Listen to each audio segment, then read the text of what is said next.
Imagine this for a second. Your 12-year-old daughter is sitting alone in a corner, milk soaking her uniform, tears running down her face, while adults who are supposed to protect her call her scholarship trash. You're watching it happen. And you can't move. What would you do if that was your little girl?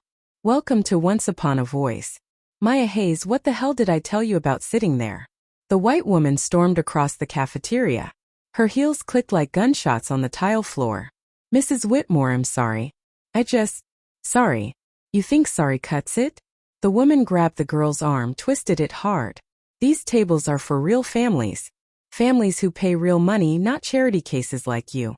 She yanked the 12-year-old out of her seat. The lunch tray crashed to the floor. Food splattered everywhere. Laughter erupted from nearby tables. Please, my dad pays the same. Your dad? The woman shoved her toward the corner. Your daddy is probably some welfare leech who lied on your application. Now get back there with the rest of the diversity hires before I have you expelled. A man appeared in the doorway, brown paper bag dangling from frozen fingers. His mouth opened. No sound came out. Have you ever discovered your child was living a nightmare you knew nothing about?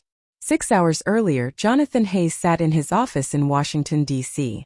Papers covered every surface of his desk. Budget reports, reform proposals, investigation files.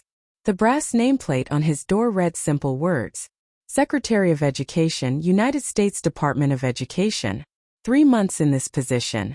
3 months of 14-hour days. 3 months trying to fix a broken system from the top down. His phone buzzed. A reminder popped up. Maya's birthday. 12 years old today. When did his daughter turn 12? When did he last have breakfast with her? He scrolled through his messages. Maya's texts were always the same. Short. Cheerful.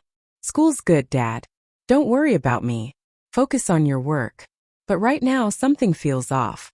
What if the one child he's failing is the only one who really matters? Cancel the call. Jonathan grabbed his coat. I'm going to see my daughter. He drove 2 hours from D.C. to Peton Academy. Turkey and Swiss. Extra pickles. Maya's favorite. He walked in smiling, ready to surprise her.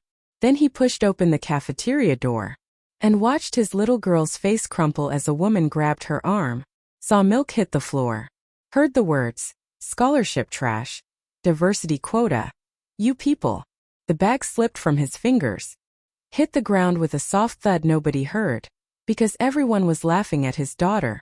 Imagine discovering the best school in the state you picked is segregating your child every single day. And she never told you to protect you. Jonathan couldn't move, couldn't speak. Then he stepped behind a pillar and started recording.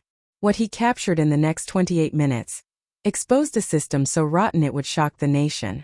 Hard wooden benches under flickering lights. 7 minority kids eating fast, heads down, trying to disappear. White kids at bright center tables, cushioned chairs, laughing.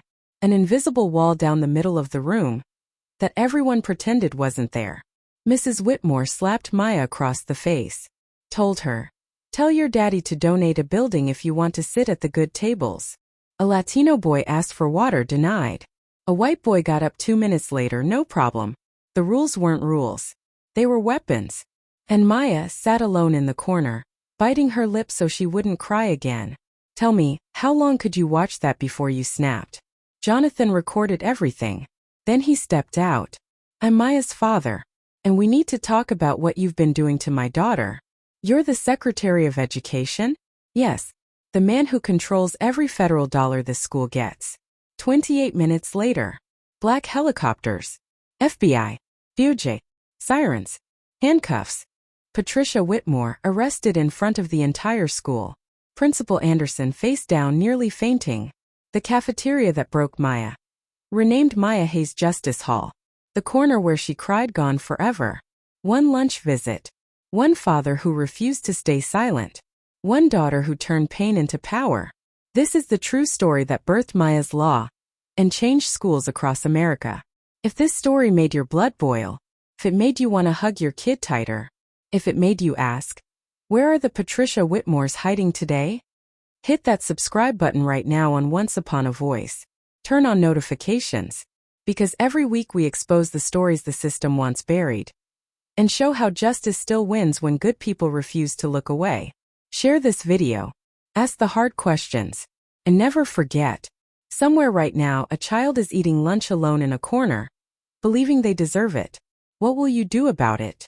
See you in the next one. Once upon a voice.